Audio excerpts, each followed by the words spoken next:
Captain Jake Morrison stood on the bridge of the UES Valiant and watched the enemy ships get closer. His hands shook as he gripped the command chair. The ship was dying around him. Red lights flashed everywhere and alarms screamed warnings that everyone already knew. The engines were dead. Life support was failing. 30,000 human civilians sat in the cargo bays below, waiting to die. Jake had been a ship captain for 15 years, but he had never felt this helpless. The Zorathi fleet moved toward them like hungry wolves. Their black ships were huge and covered in weapons. Each one could destroy the Valiant 10 times over. Jake counted 12 enemy vessels on his screen. His ship had no weapons left and could barely keep the lights on. Lieutenant Amy Brooks sat at the communications station. Her face was pale, but her voice stayed steady when she spoke. "Captain, the Zorathi are sending us a message." Jake nodded. He knew what they would say.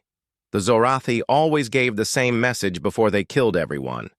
They called it mercy, but it was just cruelty with fancy words.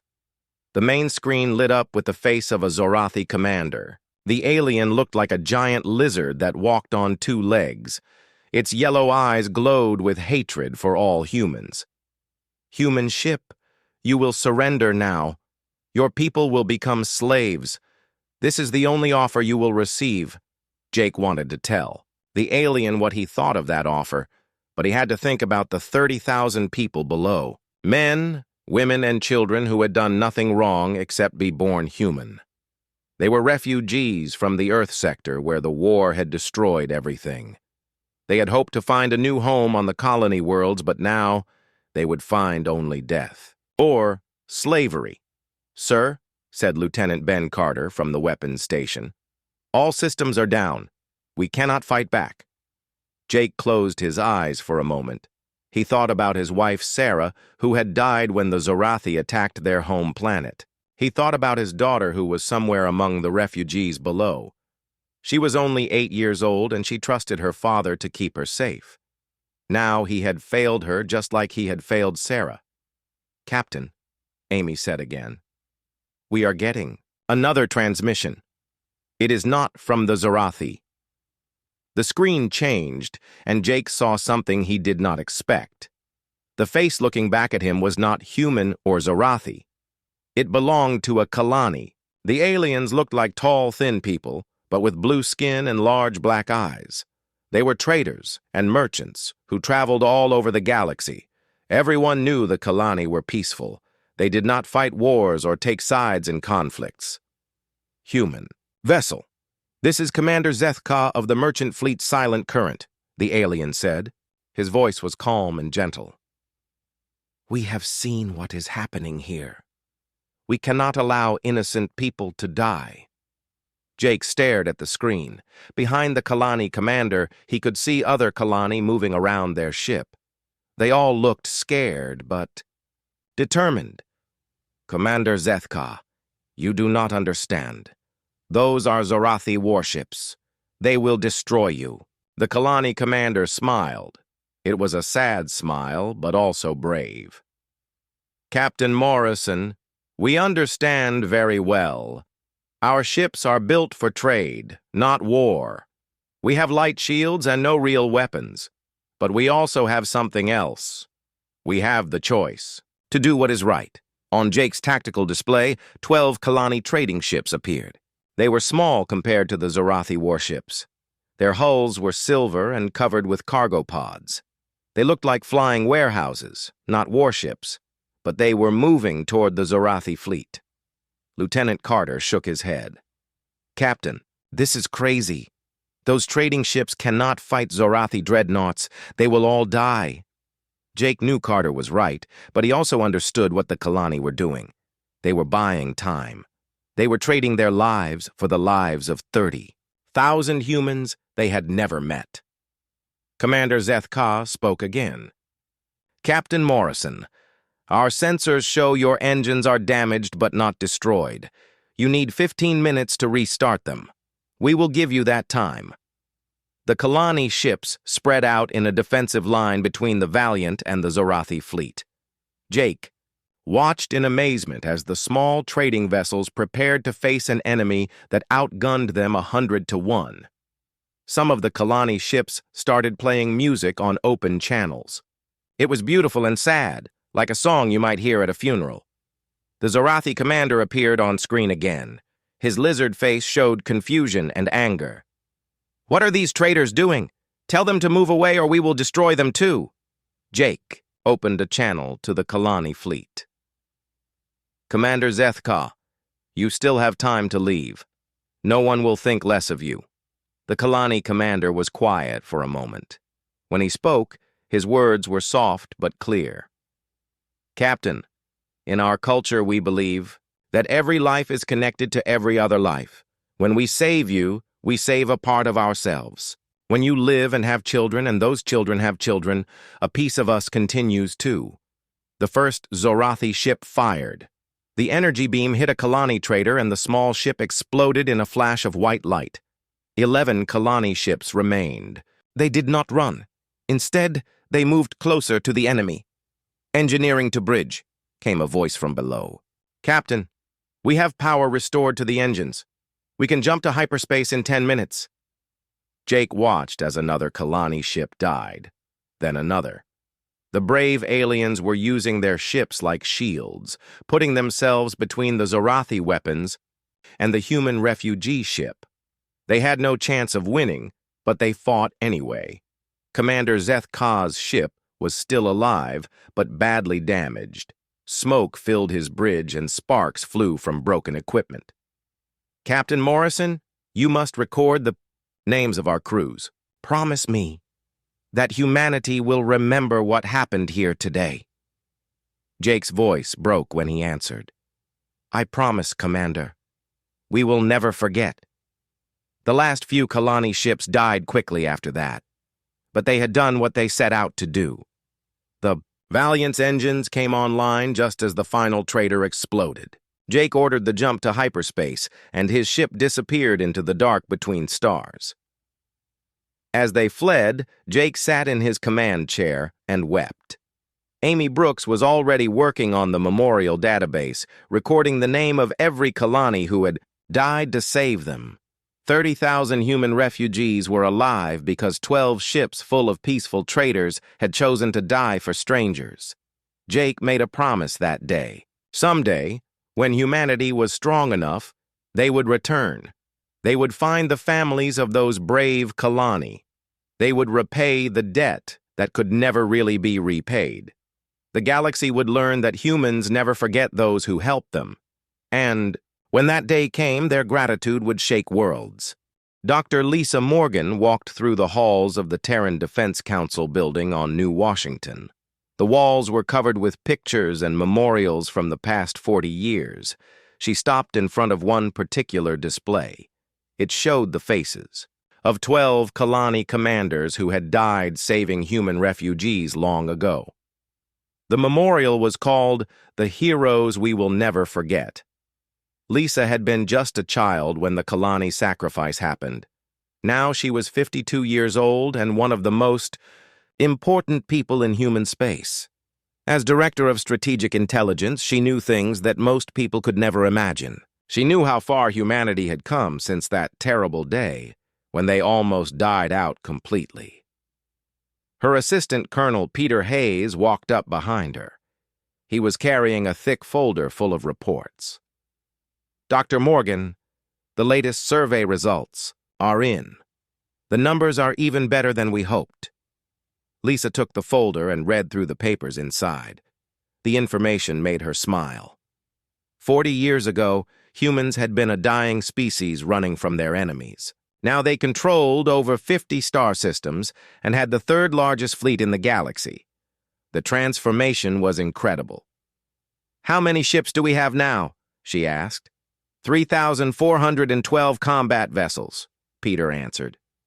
That includes 600 heavy cruisers and 48 dreadnoughts. Our newest shipyard at Proxima Station is building 2 more dreadnoughts every month. Lisa nodded as she read more reports. Human technology had advanced faster than anyone thought possible. The desperation of those early years had pushed human scientists to find new ways of doing everything. Better engines, stronger shields, more powerful weapons. But the most important thing they had built was not made of metal and energy. "What about the Alliance?" Lisa asked. Peter's smile got bigger. 237 species have joined the Terran Alliance. The latest additions are the Nexari from the Outer Rim and 3 machine civilizations from the Dark Nebula. They all say the same thing. They trust human leadership because humans keep their promises. Lisa remembered how it had started. The first aliens to join had been refugees like the humans, species that had been attacked by stronger enemies and needed protection. Humans had offered to help them and asked for nothing in return. Word spread quickly through the galaxy that humans were different from other powerful species. The Vorthons have completed their analysis of Zorathi space, Peter continued. They confirmed that the Kalani homeworld is located in the Kepler 442 system. The planet is heavily guarded, but our spy drones have identified several labor camps. Lisa closed her eyes and felt anger burn in her chest. The Kalani who had survived. The sacrifice had been taken as slaves by the Zorathi. For 40 years they had worked in mines and factories, treated like animals by their captors. Children had been born into slavery who had never seen their own homeworld. She opened her eyes and looked at Peter. "How many Kalani are still alive?" "Intelligence estimates between 2 and 3 million. They are spread across 17 star systems in Zorathi space. Most are in labor camps, but some work as servants for Zorathi nobles. The conditions are horrible." Lisa walked to her office window and looked out at the city below. New Washington was home to 10 million humans and aliens working together. The streets were busy with beings from dozens of different worlds. Children played in parks while their parents worked in offices and factories. It was the kind of place the refugees on the Valiant had dreamed about. "The Joint Chiefs have approved Operation Gratitude," Peter said quietly. "Admiral Walsh will command the mission. 3 full battle fleets with Alliance support." Lisa turned around. "How many ships total?" 812 warships. "The largest military operation in human history. We will hit 17 systems at the same time. The Zorathi will not know what hit them." Lisa sat down at her desk and picked up an old photograph. It showed Captain Jake Morrison and the crew of the Valiant. Jake had died 10 years ago, but not before he saw humanity grow strong enough to defend itself. Before he died, he had made Lisa promise to continue his work, to make sure the galaxy remembered the Kalani sacrifice. "The Zorathi Empire has 2,000 ships," Lisa said. "Are we strong enough?" Peter nodded. "Our ships are better. Our crews are better trained. Most importantly, we are not fighting alone. The Alliance will send 400 ships of their own. The Nexari want revenge for what the Zorathi did to their colonies. The Thraxan warrior clans see this as a chance to prove themselves in battle." Lisa read through more reports. The planning for Operation Gratitude had taken 5 years. Human spies had mapped every Zorathi base and counted every enemy ship. Alliance engineers had built special rescue vessels designed to carry large numbers of freed slaves. Medical teams had prepared treatments for beings who had spent decades in captivity. "What about the Kalani themselves?" Lisa asked. "Do they know we are coming?" "We have made contact with some of their leaders in the camps. They have kept their culture alive even after all these years. They still tell stories about the day their people saved 30,000 humans. They believe we will come back for them someday." Lisa felt tears in her eyes. The Kalani had never lost faith that humans would remember them. Even in slavery, even after decades of suffering, they had believed that somewhere in the galaxy, humans were growing strong enough to help them. She opened another file and looked at pictures taken by spy drones. Kalani families working in mines. Children who had never seen sunlight. Elderly aliens who remembered freedom but would probably die before they saw it again. The images made her angry but also determined. "When do we begin?" she asked. "Admiral Walsh wants to start in 6 months. That will give us time to move all our fleets into position." The Zorathi will not suspect anything until it is too late. Lisa stood up and walked back to the memorial wall. She looked at the face of Commander Zeth Ka, the Kalani who had led the sacrifice 40 years ago. His descendant Zeth Ra was somewhere, in a slave camp, probably working 16 hours a day in terrible conditions. Colonel, send a message to all Alliance members. Tell them that humanity is about to pay its greatest debt. The species that saved us when we were weak will be free again. And the galaxy will learn that human gratitude is more powerful than any weapon. Peter saluted and left the office. Lisa stayed by the memorial wall, thinking about the past and the future. 40 years ago, 12 small trading ships had faced an entire fleet to save strangers. Now humanity commanded hundreds of warships and had allies across the galaxy. The Zorathi Empire thought it was safe behind its strong defenses. They thought the universe belonged to the strong and the cruel. They had forgotten that sometimes the weak become strong, and when they do, they remember who helped them and who hurt them. Lisa made a promise to the faces on the wall. We are coming. Humanity never forgets its friends, and our enemies are about to learn what that means. In 6 months, the largest rescue mission in galactic history would begin. 800 human and Alliance warships would strike at the heart of the Zorathi Empire. They would free every Kalani slave and destroy every Zorathi fleet. The galaxy was about to learn that human memory was long and human gratitude could indeed rattle worlds. Admiral Kevin Walsh stood in the command center of the UES Liberty, the largest warship humanity had ever built. Around him, officers from dozens of different species worked at control stations. The war room buzzed with quiet activity as the final preparations for Operation Gratitude began. Kevin had been a young lieutenant 40 years ago when the Kalani died to save human refugees. He remembered watching the recordings of their sacrifice and making a promise to himself.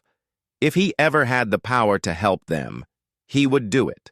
Now he commanded the most powerful fleet in human history, and that day had finally come.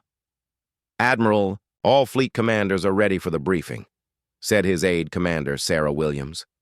She was the smartest tactical officer Kevin had ever worked with.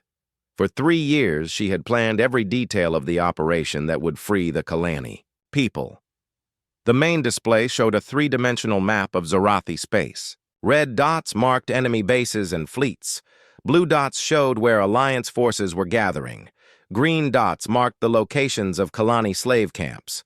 There were so many green dots that they almost covered the map. Representatives from the Alliance filled the war room. General Crix 9 of the Nexari stood near the front, his crystal body glowing with inner light. The Nexari were silicon-based life forms who could survive in space without protection. They hated the Zorathi for destroying their mining colonies. Behind them stood war leader Thax of the Thraxan clans. The Thraxans looked like giant bears with 4 arms and natural armor plating. They were the finest warriors in the galaxy, and they respected humans for never backing down from a fight. Near the back of the room, 3 Vorthon units waited silently. The Vorthons were artificial intelligences housed in humanoid bodies. They had joined the Alliance because humans treated them as equals, not as tools. Their computing power would be essential for the cyber warfare part of the operation. Admiral Walsh activated the main display and the room fell silent. Ladies, gentlemen, and honored allies, today we begin Operation Gratitude. Our mission is simple to state, but complex to execute. We will free every Kalani slave in Zorathi space and destroy the military power that keeps them captive. The display zoomed in on different star systems. Each one showed enemy positions and planned attack routes. The Zorathi Empire controls 300 star systems and commands 2,000 warships. They believe their power makes them untouchable. Today, we prove them wrong. Commander Williams stepped forward, and the display changed to show fleet positions. Phase 1 will begin with simultaneous strikes on Zorathi communication networks. We have identified 47 major relay stations that coordinate their military communications. Human stealth ships, supported by Nexari phase shifters and Thraxen infiltrators, will destroy these targets within a 6-hour window. Kevin watched the faces of his commanders as Sarah explained the plan. Some looked worried about the complexity of coordinating attacks across such a huge area. Others looked eager to finally strike back at the Zorathi. All of them understood how important this mission was. Phase 2 involves our Vorthon allies, Sarah continued. Once the communication networks are down, Vorthon cyber warfare specialists will infiltrate Zorathi computer systems. They will turn automated defenses against their creators and disable key systems across 17 target worlds. Vorthon Unit 7 spoke in its mechanical voice. Admiral Walsh, we have prepared over 3 million attack programs. The Zorathi will lose control of their own technology within minutes of our assault beginning. The display showed the third phase of the operation. Hundreds of red arrows pointed toward Zorathi-controlled systems from every direction. Phase 3 is the main assault. 3 human battle fleets, supported by 400 Alliance vessels, will strike simultaneously. The first fleet will attack the Zorathi home system. The second fleet will hit their main naval base at coordinates 447 Delta. The third fleet will begin liberation operations on worlds with large colony populations. Kevin stepped forward again. The Zorathi have ruled through fear for 2 centuries. They believe that strength gives them the right to enslave other species. Today we show them that there is something stronger than fear. There is justice backed by overwhelming force. General Crix 9's crystal body flashed brighter. Admiral, the Nexari remember when Zorathi fleets burned our worlds. We have waited 50 years for revenge. Today we stand with humanity not just for the Kalani, but for all who have suffered under Zorathi tyranny. War leader Thax growled his agreement. The Thraxen clans have sung songs of this day for 20 years. To fight beside humans in a war of liberation is the greatest honor our warriors can imagine. The briefing continued for 2 more hours as commanders received their specific orders. The complexity of the operation was staggering. Over 800 warships had to be coordinated across light years of space. Timing had to be perfect, or the Zorathi would have time to prepare defenses or harm their Kalani slaves. After the briefing ended, Kevin remained in the war room with Sarah and his senior staff. They went over the plans one more time, checking for any problems they might have missed. Admiral, are you sure we can trust all our allies? Asked Captain Tony Mitchell, Kevin's tactical advisor. This operation requires perfect coordination. If even one fleet arrives late, the whole plan could fail. Kevin understood Tony's concerns. The alliance was still new and some species had never fought together before. But he had spent months visiting their fleets and talking to their commanders. Tony, I have seen something in the past few years that gives me confidence. When species see how humans treat our promises, they want to be like us. The Nexari could have attacked the Zorathi alone, but they waited to fight beside us. The Thraxans have turned down easier conquests to be part of this mission. Sarah pulled up intelligence reports on her data pad. Admiral, our spy networks confirm that the Kelani are ready. Leaders in the slave camps have been quietly preparing their people. They know we are coming, and they have identified who is too sick or old to travel quickly. Kevin looked at the pictures from inside the camps. Kalani families huddled together in overcrowded barracks. Children who had never seen their home world. Elderly aliens who remembered the days when their people traveled freely among the stars. The images strengthened his resolve. How long since the sacrifice? He asked. 41 years, 7 months, and 12 days, Sarah answered immediately. She had memorized every detail of that day. Captain Morrison's logs show that Commander Zeth Ka's final transmission lasted 3 minutes and 47 seconds.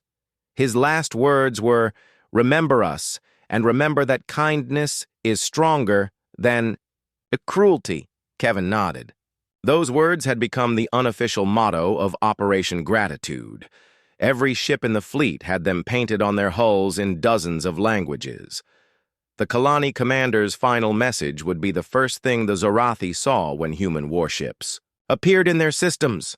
"Signal all fleets," Kevin ordered. "Operation Gratitude begins in 72 hours. Tell our crews that they carry the hopes of every enslaved being in Zorathi space. Tell our allies that humanity will never forget their help in this mission." As the orders went out across space, Kevin stood alone in the war room looking at the tactical display. In 3 days, the largest military operation in human history would begin. 800 warships would strike at the heart of an ancient empire. Millions of slaves would taste freedom for the first time in their lives. The Zorathi had ruled for 2 centuries through strength and fear. They had enslaved entire species and destroyed anyone who opposed them. But they had made one crucial mistake. 41 years ago, they had created an enemy that never forgot and never forgave. Humanity was coming, and their gratitude would rattle worlds. Captain Tony Mitchell gripped the controls of his fighter as explosions lit up the darkness around him. The battle for the Keela system had been raging for 6 hours, and the space around the former Zorathi stronghold was filled with debris from destroyed ships. Pieces of metal and frozen atmosphere drifted between the surviving vessels like a deadly snowstorm. His fighter squadron had been attacking Zorathi defensive platforms while the main fleet dealt with their warships. The platforms were heavily armed, but they had been built to fight other ships, not small, fast fighters. Tony's pilots had destroyed 8 platforms so far with only 2 losses. "Rescue leader to all fighters," came the voice of Commander Rachel Stone over the comm system. "Primary objectives are secured. All squadrons switch to close support for ground operations. The Marines are going in." Tony looked at his tactical display and saw dozens of human transport ships heading toward the planet below. Each one carried a full company of Marines plus medical teams and supply specialists. Their job was to free the Kalani slaves who had been working in the mining facilities on Keela 7 for over 30 years. The planet looked like a wounded animal from space. The Zorathi had strip-mined huge areas, leaving massive scars across the surface. Toxic clouds hung over the industrial zones where Kalani workers had spent their lives breathing poisoned air. Intelligence reports said that life expectancy in the camps was only 40 years because of the horrible conditions. "Fighter Wing Alpha, form up on me," Tony ordered his pilots. "We are going to escort the first wave of transports down to the surface." As his squadron flew toward the planet, Tony thought about the bigger picture. Operation Gratitude was happening in 17 star systems at the same time. Hundreds of human and Alliance warships were striking Zorathi positions across their empire. The largest rescue mission in galactic history was finally underway. The operation had started perfectly. Vorthan's cyber warfare specialists had disabled Zorathi communication networks within the first hour. Enemy fleets found themselves blind and unable to coordinate their responses. Many Zorathi commanders did not even know they were under attack until human ships appeared right on top of them. Tony's fighters escorted the transport ships through the planet's atmosphere. Below them, the surface was covered with industrial complexes and mining operations. Somewhere in those facilities, thousands of Kalani were waiting to be freed. Many of them had been born in slavery and had never seen their homeworld. "Transport. 1 to Fighter Wing Alpha," came a voice from the lead transport ship. "We are beginning our descent to Landing Zone Charlie. Intelligence reports show minimal ground defenses, but we are detecting energy signatures that might be automated weapons." Tony checked his sensors and saw what the transport pilot was talking about. Several heat sources near the main camp could be defensive turrets. "Copy that, Transport 1. We will clear the landing zone before you set down." His fighters dove toward the surface, weapons charging. Tony had flown combat missions for 15 years, but this felt different. Usually he was fighting to protect human colonies or Alliance territories. Today, he was fighting to free the descendants of aliens who had died to save his own species. The defensive turrets opened fire as the fighters approached. Energy beams cut through the air, but Tony's pilots were ready for them. They had trained for this mission for months and knew exactly how to destroy Zorathi automated defenses. Within minutes, the turrets were smoking ruins. "Landing zone is clear," Tony reported. "Transport ships, you are good to go." The first transport ship touched, down in a cloud of dust and steam. Tony watched through his cockpit as the rear doors opened and human Marines poured out. They were followed by medical personnel carrying portable treatment units and Alliance volunteers with translation equipment.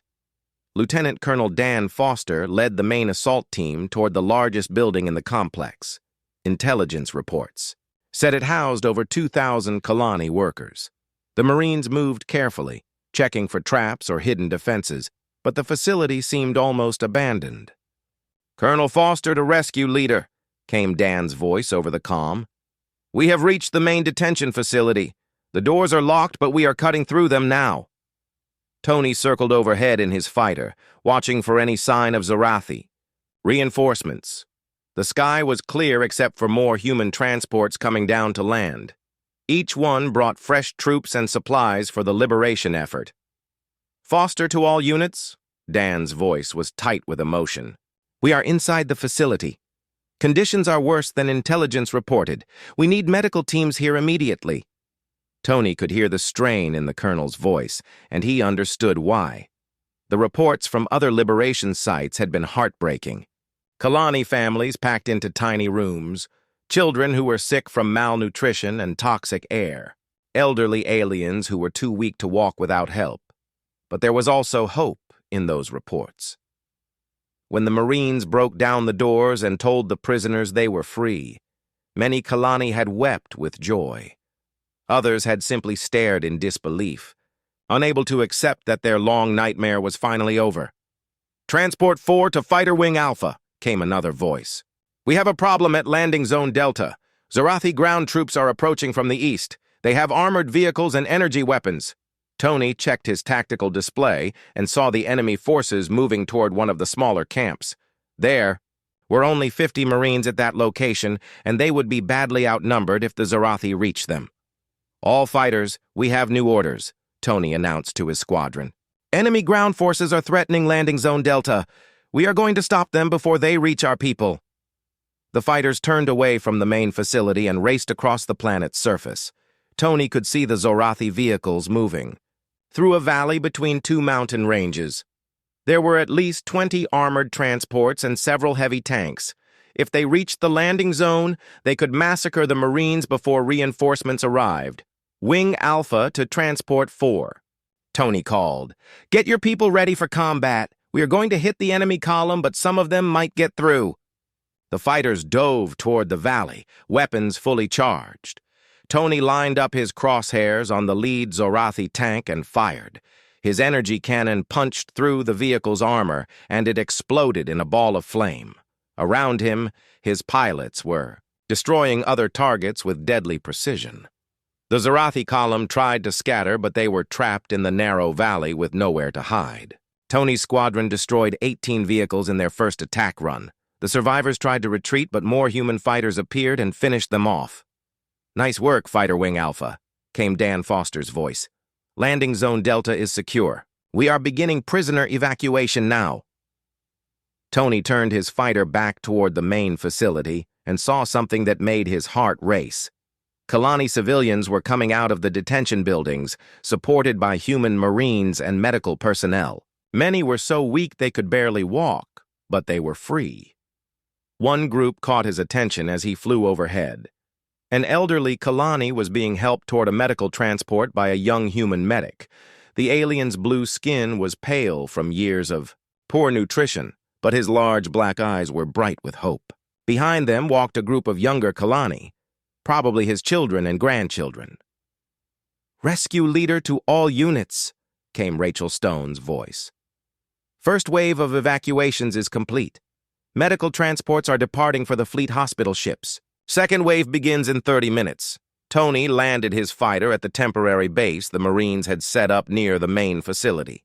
He wanted to see the rescue operation up close, to witness history being made.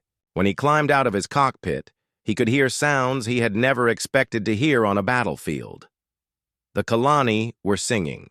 It was a soft, melodious sound that seemed to fill the air despite the noise of ships and equipment. Tony walked toward the sound and found a group of freed prisoners gathered around one of the transport ships. They were holding hands and singing in their native language. A human translator was standing nearby, tears streaming down her face. Tony walked over to her and asked what the song meant. "It is called the Song of Remembrance," she said in a broken voice. "They sing it to honor the dead and to welcome the living home. They are singing about the day their ancestors died to save 30,000 humans. They are singing about how they always believed humanity would come back for them." Tony felt his own eyes fill with tears as he listened to the ancient song. These people had suffered for 40 years, but they had never lost faith. They had taught their children and grandchildren about the day when Kalani traders sacrificed themselves for human strangers. They had kept that memory alive through decades of slavery and hardship. As the song ended, the elderly Kalani that Tony had seen earlier approached him. The alien moved slowly but with dignity, supported by his family. When he reached Tony, he spoke in accented but clear English. "Human warrior, we have waited so long for this day.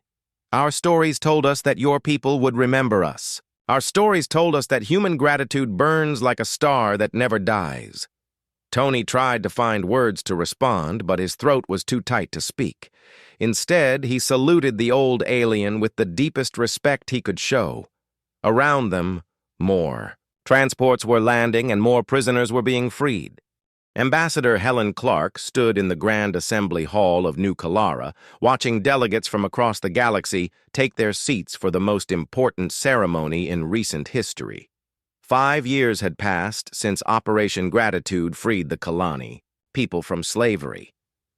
Today, they would celebrate not just their liberation, but the birth of something much greater than anyone had imagined. The hall was magnificent, built from crystal and metal in traditional Kalani style. Sunlight streamed through colored windows, casting rainbow patterns on the walls. The architecture combined ancient Kalani designs with modern Alliance technology, creating something both beautiful and functional.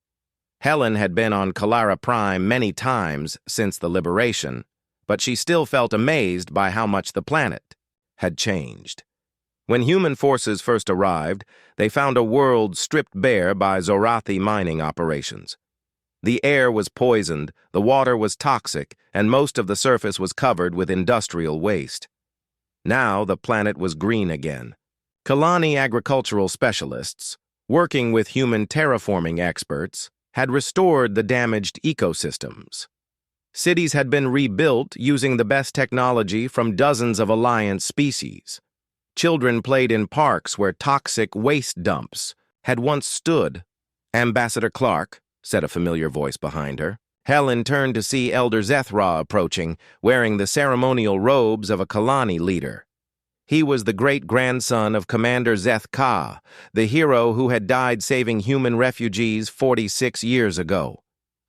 "Elder Zethra," Helen replied with a smile. "I still cannot believe how beautiful your world has become. 5 years ago it looked like a battlefield. Now it looks like paradise." The elderly Kalani's mandibles clicked in what humans had learned was an expression of joy. "Ambassador, we could not have done this alone. When your people freed us, they did not just give us our liberty, they gave us partners. The Alliance has helped us rebuild not just our world, but our future." Helen looked around the assembly hall and saw what he meant. Representatives from over 400 species filled the seats.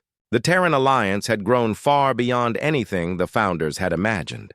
What had started as a military partnership to free enslaved Kalani had become the largest peaceful alliance in galactic history. Near the front of the hall sat General Crix 9 of the Nexari, his crystal body now showing the blue glow that indicated deep contentment. Beside him was war leader Thax of the Thraxan clans, his forearms crossed in a posture of respect. 3 Vorthon units stood at attention near the speaker's platform, their mechanical bodies perfectly still. "The ceremony will begin soon, Elder," Zethra said. "Are you ready for your speech?" Helen nodded, though she felt nervous. Today, she would speak not just as a human ambassador, but as a representative of over 400 species. The words she chose would be recorded in history books and remembered for generations. The hall fell silent as Elder Zethra walked to the main podium. His voice carried clearly through the translation systems to every being in the chamber. "Friends, allies, and honored guests," he began. "Today marks the 5th anniversary of our liberation from Zorathi slavery. But we gather here not just to remember the past, but to celebrate the future we have built together." Helen watched the faces in the audience as the elder spoke. She saw humans sitting next to Nexari, Thraxan warriors sharing seats with peaceful mollusk philosophers, former enemies working together as friends. The transformation was remarkable. 46 years ago, my ancestor Commander Zeth-Ka made a choice that changed the galaxy forever. He and his fleet died to save 30,000 human refugees. At the time, it seemed like a small act of kindness that would be forgotten within a few years. The elder paused and looked directly at Helen. "But the humans taught us something that day. They showed us that no act of kindness is ever truly small. They demonstrated that gratitude, when nurtured and remembered, can grow into something powerful, enough to reshape worlds." Helen felt tears in her eyes as she remembered the stories her grandfather had told her about the Kalani sacrifice. He had been a child on the refugee ship Valiant when Commander Zeth-Ka's fleet saved them. He had taught her that the debt to the Kalani could never be fully repaid, only honored through actions. "The humans could have forgotten us," Elder Zethra continued. "After their species grew strong, they could have focused on their own interests. Instead, they spent 40 years planning our rescue. They built the largest military operation in galactic history, not for conquest, but for liberation." The audience stirred as the elder's words struck home. Helen knew that many of the beings in the hall had joined the alliance because they had seen how humans treated their promises. Species across the galaxy had learned that when humans said they would help, they meant it. But the true miracle was not our liberation. The true miracle was what happened afterward. The humans did not come as conquerors or masters. They came as friends. They offered partnership, not domination. They asked what we needed, not what they wanted from us. Elder Zethra gestured toward the diverse audience. "Look around this hall. See what grew from one act of kindness 46 years ago. 400 species working together in peace. Former enemies now building a better future for all their children." He stepped back from the podium and nodded toward Helen. "I now invite Ambassador Helen Clark of Earth to address the assembly." Helen walked to the podium on unsteady legs. She looked out at hundreds of faces representing species from across the galaxy. Some were familiar, others were completely alien, but all were united by shared values of cooperation and mutual respect. "Elder Zethra, honored delegates, friends," she began. 5 years ago, humanity completed the largest rescue mission in galactic history. We freed millions of Kalani from slavery and destroyed the military power that kept them captive. But, as the elder said, that was not the true miracle. Helen paused and gathered her thoughts. She needed to find words that would express something almost impossible to describe. The true miracle was learning that kindness creates more kindness. When the Kalani saved 30,000 human refugees, they planted a seed. That seed grew into Operation Gratitude, which freed millions of enslaved beings. But it did not stop there. She gestured toward the Nexari section. "General Crix 9, your people joined us because you saw how we honored old debts. You brought your knowledge of crystal technology and helped us build better ships. Her gaze moved to the Thraxan delegation. War leader Thax, your clans fought beside us because you respected our commitment to justice. You taught us new ways of ground combat and helped us protect peaceful worlds. Helen continued around the hall, acknowledging contribution after contribution. The Vorthons had shared their computing power. The mollusks had provided advanced medical knowledge. The Altarians had contributed their expertise in planetary restoration. Each species that joined the Alliance brought gifts, but more importantly, each species brought hope. Hope that the galaxy could be better than it was. Hope that strength could be used to protect the weak instead of enslaving them. The hall was completely silent now. Helen could see that her words were reaching the audience, touching something deep in their hearts and minds. We called it Operation Gratitude, but it became something much larger. It became proof that the universe rewards kindness. It showed that when good beings stand together, they can overcome any evil. Helen looked directly at Elder Zethra. Elder, you speak of debt, but I must respectfully disagree. When Commander Zeth-Ka saved those human refugees, he did not create a debt. He created a family. She turned back to the audience. Every being in this hall is part of that family now. We are connected not by blood or species, but by choice. We choose to help each other. We choose to remember kindness. We choose to believe that tomorrow can be better than today. The applause that followed was unlike anything Helen had ever experienced. It was not just humans clapping, but Nexari crystals ringing like bells, Thraxan arms drumming against armor, and Vorthan units creating harmonic vibrations. The sound seemed to shake the building itself.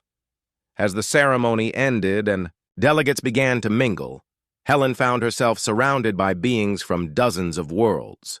Each had a story about how the Alliance had changed their lives, former refugees who now had homes, scientists working on projects that would help everyone, children growing up in a galaxy where cooperation was stronger than conflict. Elder Zeth-Ra approached her again as the crowd began to thin. Ambassador, there is something I want to show you. He led her to a balcony overlooking the capital city of New Kalara. The sun was setting, painting the sky in brilliant colors. Below them, the city buzzed with activity as beings from hundreds of worlds went about their daily lives. Do you see that monument in the central square? The elder asked, pointing to a tall crystal structure that caught the light like a prism. Helen nodded. She had seen it many times, but had never asked about its significance. It is called the Memorial of Infinite Gratitude, Elder Zeth-Ra explained. It contains the names of every being who died in Commander Zeth-Ka's fleet. But it also contains something else. He smiled in the way that only Kalani could, expressing emotions that had no human equivalent. It contains a message that updates every day. It lists every act of kindness performed by Alliance members in the past 24 hours.